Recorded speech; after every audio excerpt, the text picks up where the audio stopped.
அரசுக்கு வன்னியர்களின் ஓட்டு மட்டும் வேண்டுமால், ஆனால் வன்னியர்களின் வாழ்வாதாரம் எப்படி போனால் அவர்களுக்கு என்ன? வன்னியர்கள் ஓட்டு மட்டும் வேண்டும், அவர்கள் வாழ்வாதாரம் பற்றி கவலை இல்லையா என பாமக தலைவர் அன்புமணி முன்பு அக்கட்சியின் நிர்வாகியின் மகள் ஒருவர் முதலமைச்சர் மு.க.ஸ்டாலினை கடுமையாக விமர்சித்த வீடியோ வைரலாகி வருகிறது. நம் அன்பு அண்ணன் மருத்துவர் சின்னையா அவர்களை வருக வருக என வரவேற்கும் ராணிப்பேட்டை பாட்டாளி மக்கள் கட்சி சொந்தம். இங்கே வந்திருக்கும் அனைவருக்கும் வணக்கம்.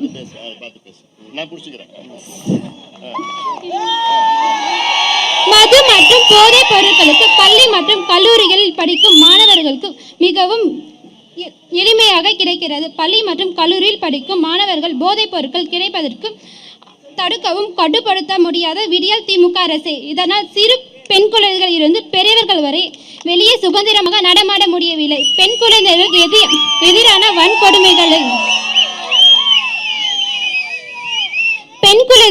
எதிரான வன்கொடுமைகளை நாளுக்கு நாள் அதிகரித்து கொண்டே இருக்கிறது. இரவு நேரங்களில் பெண்கள் வெளியே நடமாடுவதை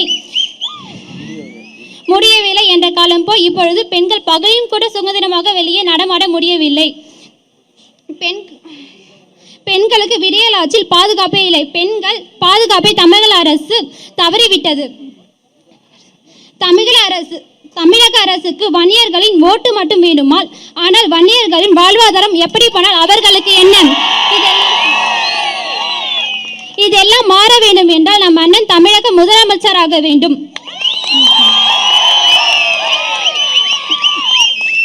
நம் சமுதாயம் ஒற்றுமையை வரும் தேர்தலில் நாம் அனைவரும் காட்ட வேண்டும்.